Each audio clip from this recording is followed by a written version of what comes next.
Halo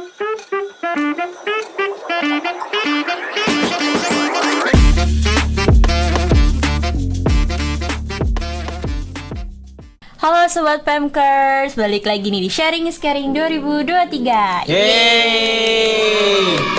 Ya, kenalin dulu, aku Putri Marta dari ISP22. Hari ini aku bakal mandu podcast kita sepanjang hari ini. Nah, kalau kalian tadi dengar ada suara berisik-berisik gitu, sebenarnya hari ini tuh aku ditemenin sama narasumber yang kayak kece banget. Nah, kita kenalin dulu ya. Hari ini yang pertama ada siapa nih?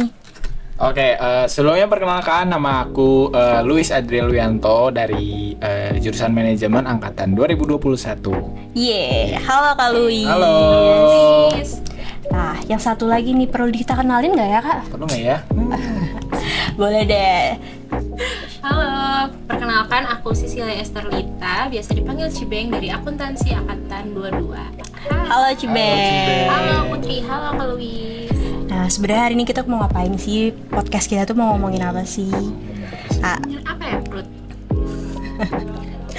Dulu aku mau nanya-nanya dulu nih ya, kesibukan kalian tuh seminggu ini tuh ngapain aja sih? Mulai dari siapa nih yang mau ngomong duluan? Di Cibeng kali ya. Boleh. Oke, boleh. Jadi aku kesibukannya akhir-akhir ini di kegiatan BEM aja sih paling, karena aku ada kegiatan aspirasi, jadi kayak banyak kesibukan gitu. Keren banget ya sih, banget anak ya. BEM Banget banget. Jadi malu. Kalau Kak Luis sendiri nih, ada apa nih Kak akhir-akhir ini? Sebenarnya kalau akhir-akhir ini kalau dibilang kesibukan nggak terlalu sibuk, paling cuman sibuk kayak ya kuliah seperti biasa, juga ngurus organisasi PMK gitu juga sih. Jadi ini ya lagi pada sibuk-sibuknya organisasi lah ya akhir-akhir ini. Nah, sebenarnya nih ya, balik lagi ke awal, hari ini tuh kita mau ngomongin soal people pleaser. Nah, people pleaser tuh kayak gimana sih? Ntar kita bakal ngobrolin bareng sama Kak Luis, sama Cibeng juga. Boleh. Nah, pertama-tama nih kayak kalian tuh kan udah lama nih pasti ya, udah 2 semester, Kak Luis sudah 4 semester ngejalanin ikut organisasi, kepanitiaan kayak gitu. Pernah gak sih kayak ngerasa, aduh gak enak banget nih nolak kayak temen sendiri, terus ikut pas temennya ikut kepanitiaan terus minta tolong kita. Pernah gak sih ngerasa kayak gitu? Dari siapa Mungkin dulu dari nih? Kak Luis dulu kali Oke, ya. dari aku ya. Oke, mungkin dari aku pastinya pernah ya ngalamin kayak apalagi untuk ikut join kepanitiaan, ditawarin sama teman, apalagi teman atau sahabat terdekat tuh rasanya kayak sulit lah untuk menolak. Jadi pada saat itu aku memutuskan untuk ikut kepanitiaan tersebut begitu. Intinya jadi kayak aduh gak enak Enak banget lah ya ya. nolak sahabat Nah. sendiri. Nah, kalau Cibeng nih kayak gimana nih? Aku pernah sih kayak ditawarin kepanitiaan gitu sama kakak tingkat. Nah, jadi kayak ditawarin terus kayak mau nolak, cuman kayak dipaksa-paksa, jadi nggak enak juga ya buat nggak join. Jadi akhirnya join juga gitu. Agak berat ya. Iya, berat banget. Nah, sebenarnya nih ya, aku tuh agak bingung nih. Tanda-tanda kalau misalkan kita jadi people pleaser tuh kayak gimana sih? Mungkin Siapa nih? boleh dari Kak Luis lagi deh. Udah dari aku ya. Mungkin kalau untuk tanda-tanda yang menurutku yang udah aku mungkin coba refleksiin sendiri, tanda-tandanya pasti kayak merasa dia tuh ingin memuaskan banyak orang. Jadi dia mencoba untuk menuruti segala yang membuat orang lain tuh senang gitu loh. Ya, gitu sih. Iya, bener. Kalau aku mungkin lanjutin dari Kak Luis aja ya. Jadi kayak pengen bikin orang seneng tapi nyakitin diri kita sendiri, nyiksa diri kita sendiri, kayak yang penting orang lain seneng deh, tapi kitanya yaudah nggak apa-apa, kita nanti dulu. Jadi bikin nyiksa diri sendiri juga sih kalau menurutku gitu. Jadi sebenarnya efeknya agak negatif ya buat diri sendiri. Nah, sebenarnya tuh kan kayak tadi ya negatif banget nih buat diri sendiri. Tapi kenapa ya orang-orang tuh kayak banyak dan masih ngelakuinnya, termasuk kita nih? Kenapa ya? Mungkin karena sifat, menurutku kalau dari diriku sendiri, karena aku kurang percaya diri gitu loh. Jadi kayak merasa nggak enakan gitu sama orang lain, jadi sifat itu tuh muncul terus gitu. Kalau dari Kak Luis mungkin? Tadi mengapa people pleaser itu buruk ya, Bang? Karena ini sih tadi balik lagi yang sempat Cibeng mention juga terkait dengan kita tuh melakukan sesuatu yang nggak kita senengin gitu, yang nggak sesuai dengan apa yang hati kita mau gitu loh. Jadi kesannya juga kan kayak terpaksa, ngikutinnya juga nggak enak gitu sih. Jadi dan itu juga bakal berdampak sendiri akhirnya ke diri kita sendiri yang nggak bakal enjoy buat ngejalaninnya gitu sih. Nah kan kalau tadi tuh kelihatan banget ya negatifnya buat diri kita sendiri, buruknya buat diri kita sendiri.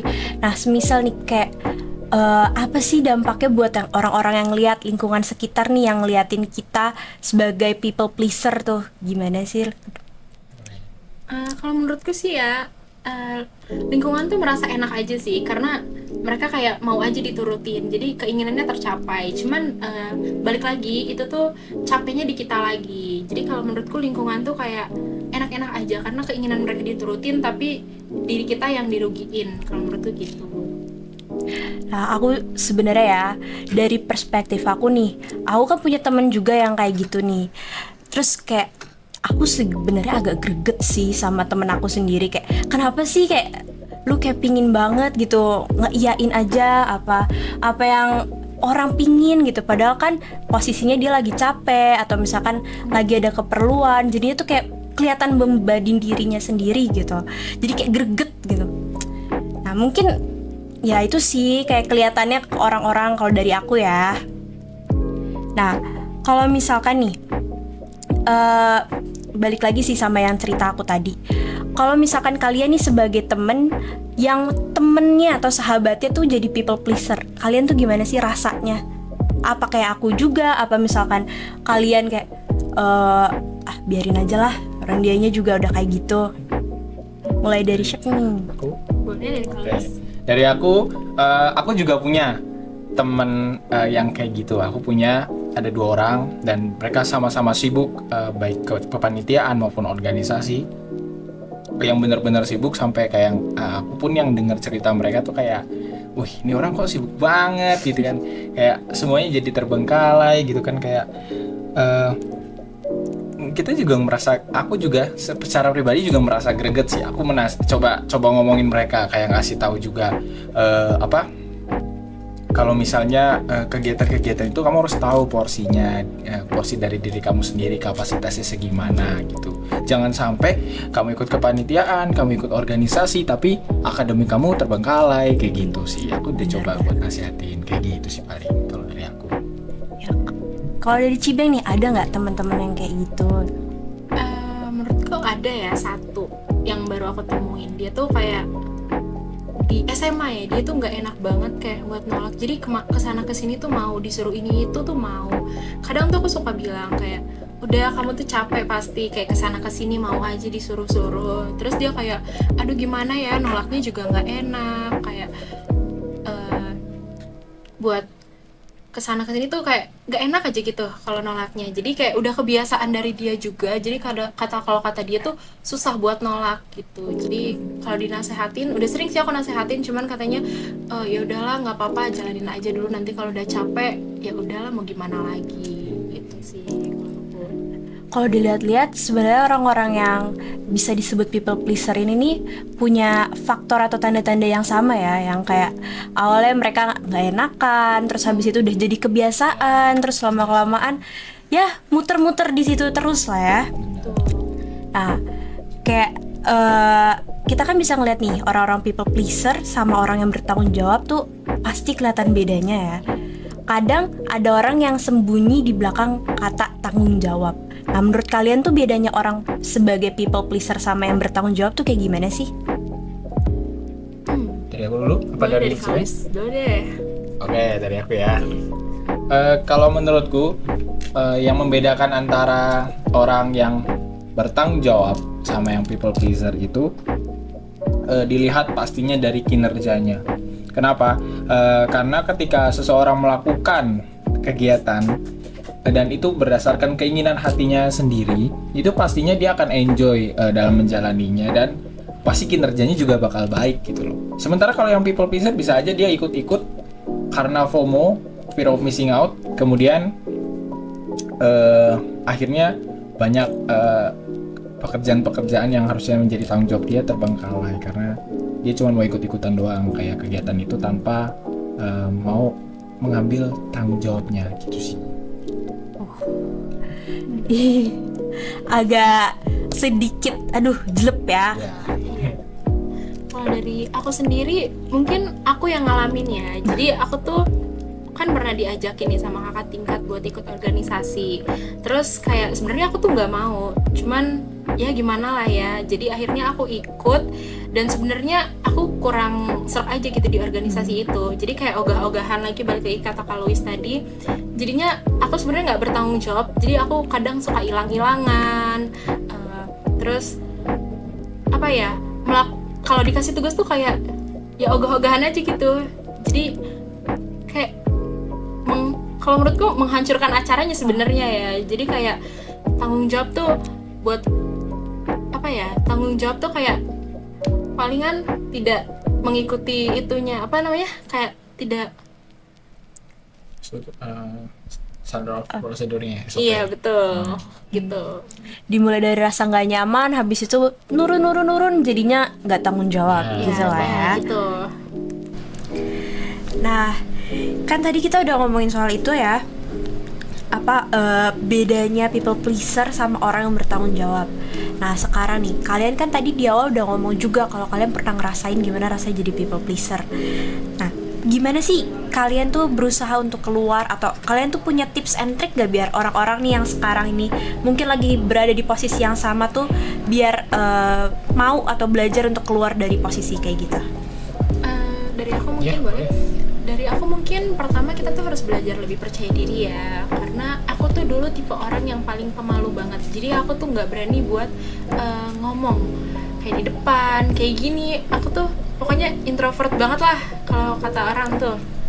Cuman kayak sekarang tuh aku semenjak kuliah ini aku kayak ikut banyak organisasi. Jadi aku kayak diajarin buat lebih percaya diri, ngomong di depan berani.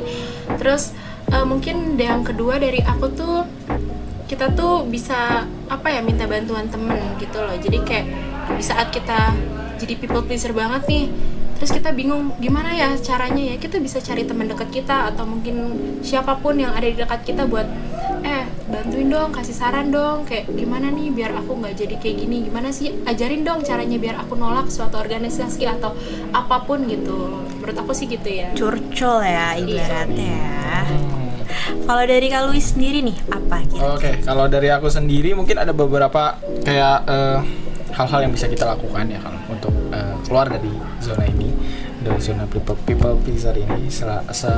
Selayaknya aku selaku pernah menjadi orang yang people pleaser juga. Cara aku keluar dari zona ini nih kayak aku selalu mengingat kayak apa sih dampak buruknya kalau misalnya aku ngeiyain terus semua apa yang masuk. Jadi kayak tawaran mungkin kayak organisasi atau kepanitiaan gitu, kalau aku iyain semua ada dampak buruknya nggak sih aku. Dan dari situ aku juga sadar gitu kalau misalnya wah bisa aja akademiku mungkin bakal terbengkalai kayak karena aku udah ngikutin banyak banget ini nih kegiatan di luar akademik gitu kan. Jadi dari situ juga kan ada beberapa hal yang bakal dikorbanin gitu kan. Nah dari situ juga aku mikir kayak wah nggak bisa nih kalau harus gini-gini terus, kayak aku harus berubah juga. Dan dari situ aku mulai buat nolakin juga kalau misalnya ada ajakan ya. Kalau misal memang aku bener-bener nggak tertarik akan suatu tawaran yang ditawarin itu ya aku bakal ngomong enggak gitu loh. Tapi kalau misal memang aku tertarik dan aku berpikir ini masih bisa nih, kayak aku masih nyanggupin lah gitu ya, aku masukin. Itu juga kan bisa berguna juga nantinya gitu sih paling. Aku mau sedikit sharing nih ya soal agak serupa sama apa yang diceritain Kak Louis tadi. Aku tuh pernah ada di posisi itu juga. Terus aku sampai di titik sakit itu yang kayak habis sakit terus sembuh terus sakit lagi. Itu kan agak boncos di uang obat ya. Jadi aku merasa kayak wah ini juga mungkin salah satu pengaruh aku mengiyakan apa aja nih. Terus kayak ini benar-benar berdampak buruk, bukan cuman berdampak buruk pada kayak kuliahku, cuman berdampak buruk juga buat kesehatan aku ke depannya. Nah, mungkin semoga aku dan teman-teman semua yang kayak lagi nonton atau merasakan hal yang sama itu bisa ngelakuin tips and trick dari kalian ya. Bisa banget. Nah, aku mau nanya lagi nih, kan sebenarnya people pleaser itu tuh mungkin sebutan yang baru ya. Cuman sebenarnya hal ini kan udah ada sejak dulu nih, mungkin dari yang zaman Tuhan Yesus juga udah ada. Nah, menurut pandangan kalian dari pandangan kekristenan tuh people pleaser tuh kayak gimana sih? Mungkin dari Kak Luis. Ya aku, oke, mungkin dari aku sendiri mengutip dari ayat Kolose 3 ayat 23, apapun juga yang kau perbuat, perbuatlah dengan segenap hatimu seperti untuk Tuhan dan bukan untuk manusia. Jadi kita di sini diajarin nih kita nih dalam mengikuti, mungkin kalau kita hubungkan dengan masa kini itu kan kayak beberapa tawaran-tawaran yang punya masuk ke kita, atau kegiatan-kegiatan yang sedang kita tawarin untuk wilayah mahasiswa ya contohnya. Itu kayak kita juga berpikir lagi, kita melakukan semuanya segala sesuatunya untuk Tuhan kan. Berarti apakah dengan kita menjadi people pleaser kita maka kita melakukan segala sesuatunya dengan segenap hati kita seperti untuk Tuhan?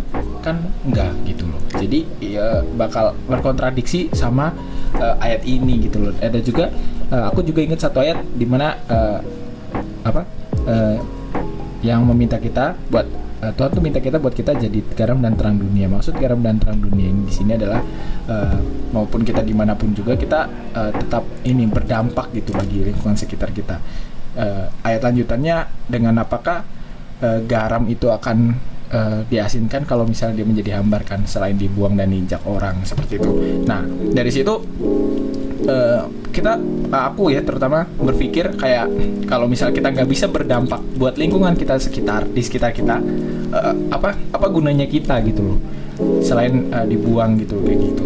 Jadi emang ayat ini agak keras sih sebenarnya, tapi ya itu juga yang bisa menyadarkan kita kalau misalnya jadi people pleaser, apakah kamu bakal melakukan kegiatan yang kalian lakukan itu bakal dengan segenap hati kalian apa enggak sih? Kalau enggak, lebih baik nggak usah diikutin. Kalau mungkin dengan sesuai dengan passionmu mungkin atau hatimu, baru kamu boleh ikutin gitu. Keren banget Ya Kak Luis ya. Aduh, rajin ke gereja. Waduh. Beda sama aku ya. Jangan buka kartu dong. Oh ya, oke. Jadi tuh hari ini tuh aku ngedapetin banyak banget kesimpulan nih ya. Mulai dari people pleaser tuh sebenarnya apa sih? People pleaser tuh dari aku tangkep itu kayak perilaku kita mengiyakan atau kayak menyenangkan orang lain tapi berdampak buruk atau merugikan diri kita sendiri. Terus kayak orang-orang tuh bisa jadi people pleaser tuh karena pertama mereka tuh nggak bisa menolak. Terus habis itu mereka juga kayak mungkin ada pressure, takut, cemas, ataupun kayak takut nih orang ini bakal tersinggung sama penolakan kita, terutama kan apalagi kalau kita nolak sahabat atau teman dekat kita sendiri ya. Terus habis itu dia juga mungkin kayak kurang mementingkan kepentingan diri sendiri gitu. Jadi lebih kayak mereka lagi butuh, tapi dia nggak tahu kalau misalkan diri sendiri itu tuh emang sebenarnya belum sanggup atau nggak sanggup lagi gitu. Atau bisa juga FOMO. Iya. Nah, banyak banget dampak negatifnya ya kalau dilihat-lihat sebenarnya people pleaser itu. Nah, terus aku juga nangkep juga nih tips-tips yang mungkin bisa aku juga teman-teman semua bisa laksanain biar kita nggak stuck di loop people pleaser ini. Pertama, kita tuh harus bisa berani kayak kata Cibeng tadi, belajar lebih percaya diri, belajar berani untuk ngomong tidak. Terus abis itu dengan caranya kayak gitu kita bisa mulai tuh berani ngomong juga cerita-cerita ke temen, biar nantinya kita bisa menolak orang dengan tujuan untuk melihat kesanggupan diri kita sendiri. Terus bisa juga kita kayak mengingat selalu dampak buruknya. Kayak tadi Kak Luis bilang, kita harus nginget juga kapasitas diri kita. Kayak kita tuh mampu nggak ya untuk ngelaksanain ini. Kalau misalkan kita nggak mampu ya lebih baik jangan. Nah kan tadi juga udah disambungin juga nih sama ayat Alkitab yang tadi tuh bilangnya kayak apapun yang kita perbuat kan untuk Tuhan, tapi kalau misalkan kita ngelakuinnya secara terpaksa, itu kan rasanya gimana ya? Gak enak banget. Nah, aku makasih banyak banget karena aku udah dapet banyak banget nih cerita-cerita, juga habis itu pengertian, terus insight-insight baru buat aku juga. Mungkin teman-teman yang lagi nonton sekarang udah dengerin kita sekarang, nah, mungkin pada udah mulai muak kali ya dengerin suara aku dari awal ngoceh mulu. Aku mau makasih lagi buat Kak Luis, buat Cibeng udah datang terus kasih cerita-ceritanya hari ini. Makasih juga ya udah buat yang udah dengerin, juga udah nonton podcast kita Sharing is Caring 2023 hari ini. Oh, jangan lupa satu lagi. Kalian bisa nonton kita di YouTube-nya PMK FEB Unsut. Juga jangan lupa stay tune di Spotify, juga stay tune di Instagramnya PMK FEB Unsut. Yep. Ya. Jangan lupa juga follow IG PMK ya. Subscribe juga YouTube-nya. Boleh nih. Tuh. Ya, kita udah di penghujung acara nih ya. Jadi kita akhirin dulu hari ini. Terima kasih semua. Terima kasih See you. juga. Dadah. Bye.